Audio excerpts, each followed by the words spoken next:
Hello everyone, my name is Michael Tsai and I'm an undergraduate student at Rutgers Mechanical and Aerospace Engineering. My research is on the performance of a propeller blade as a glider wing for a transformable UAV, and my advisor for this project is Professor Ho-Wan Lee. There will be three sections to this presentation. The first section is understanding the aerodynamic of gliders and helicopters. The second is my research on the propeller blade as it performs as glider wings. And the third one is the steps that we can take to further improve the project. There are four forces that governs the glider. First is the thrust, second is the lift, third is the drag, and the fourth is the weight. The lift vector opposes the weight due to gravity and drag by supplying thrust. The thrust is supplied by the conversion of potential energy of the elevated weight of the glider into kinetic energy. The wing structure has two sides, a higher pressure side and a lower pressure side. The positive pressure lifting action from the air mass below the wing and the negative pressure lifting action from the lower pressure above the wing. This is the lift equation, where the lift equals the coefficient of lift times the velocity squared times density over 2 times the wing surface area. A performance index to determine whether a glider is performing well or not is the glide ratio, which is the number of feet a glider travels horizontally in still air for every foot of altitude lost. For example, 50:1 means it travels 50 feet for every 1 foot of altitude lost. The equations for the glide ratio is lift over drag 2:1, or the airspeed over the sink rate 2:1. This means that the best glide speed is the speed which achieves the best glide ratio and known as the best lift-to-drag speed. The aspect ratio is determined by dividing the wingspan from one wingtip to the other by the average wing chord. Typically, gliders have high aspect ratio. In this picture, we can see that the aspect ratio for this glider is 39:1. Similar to glider, a helicopter has thrust and lift and also weight and drag. The amount of thrust can vary by changing the angle of attack of the rotor blade and by varying the power.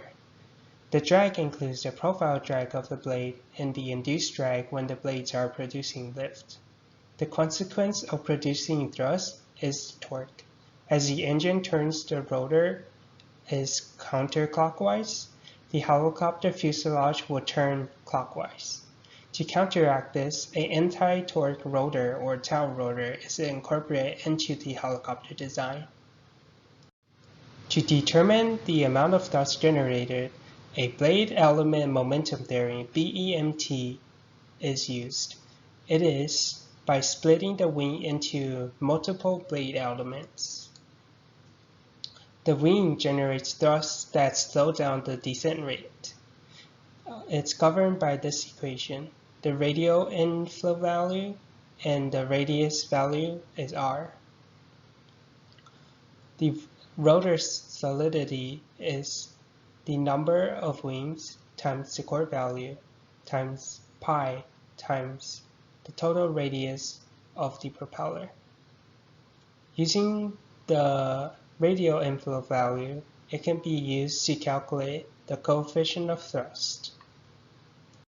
The main objective of my research is to create a wing that can operate under glide and propeller mode.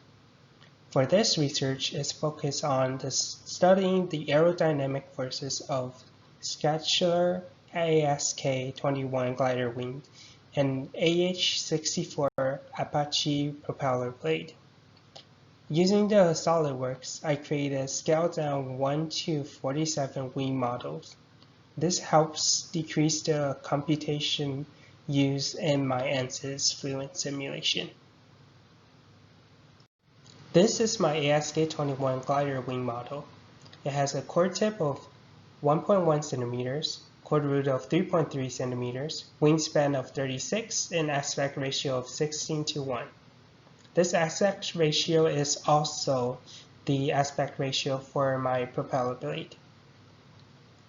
The airfoil on the root is FXS02-196.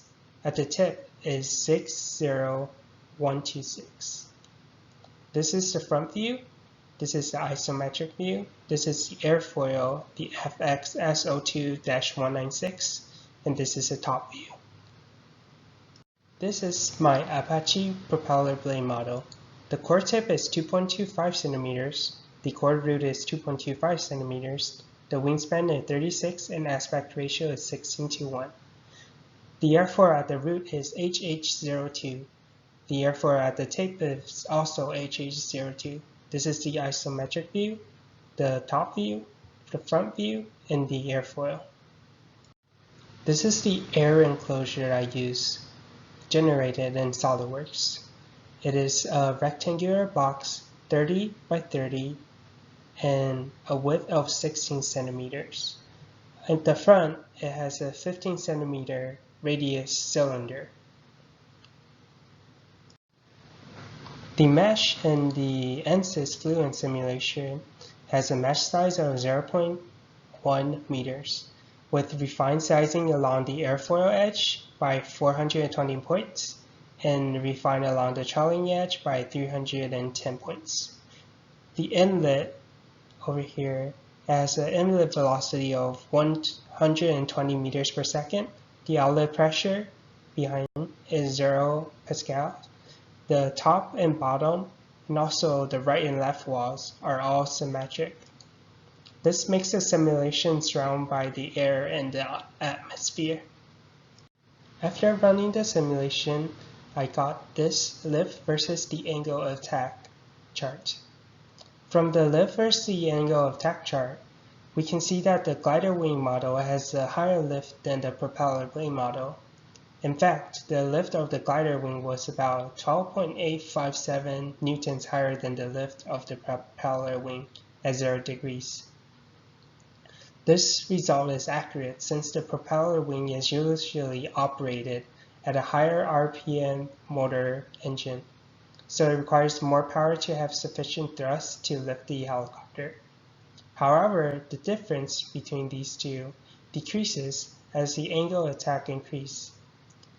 At 10 degrees of angle of attack, the difference decreases to 8.517 newtons. This shows that increasing the pitch of the propeller blade can increase the amount of lift generated. A coefficient of lift to drag ratio versus the angle of attack chart was also generated. In this chart, we see that the ratio reaches a maximum of 109.1 at 6 degrees angle of attack for the propeller blade model. This value is close to the coefficient of lift to drag ratio of the glider wings, which is 123.9. This shows promising results for using the AH-64 propeller blade as a glider wing at 6 degrees angle of attack. These 4 pictures shows the velocity counter map of the glider wing and propeller blade at 0 degrees, 10 degrees, 4 degrees, and 10 degrees. The next step of this project is creating a rotating mechanism which rotates the trailing edge of the propeller onto the same side as shown in this picture. The second step is to increase the lift wing designs. We can increase the washout angle, temper the wing, and also increase the mid-core length. Why should we increase the mid-core length? Well, the maple seed, it has a large core length in the mid-span region. And when the Reynolds numbers is at 10K to 100K, as the Reynolds number increases, the lift to drag ratio also dramatically increases. So increasing the core length will also increase the chord Reynolds number, which results in better lift and efficiency for the glider wing.